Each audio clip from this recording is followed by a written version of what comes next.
Welcome to the Salmon Runs YouTube. Enjoy the video. You start by preparing the dart and workspace, lay out replacement points and a small cloth.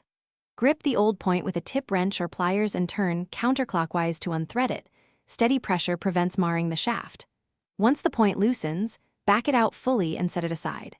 Make sure to inspect the barrel and shaft threads for wear or debris. If corrosion is present, clean with a soft brush and isopropyl alcohol so the new point seats properly. Now thread the replacement point in by hand, gently clockwise, ensuring it engages cleanly. This prevents cross-threading.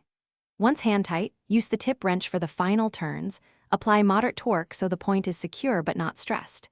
If your darts use an insert, push the point straight until the base sits flush with the shaft. Wobble means rethread.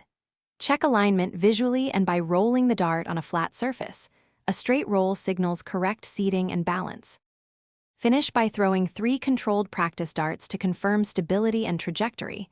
Consistent grouping and impact sound mean success.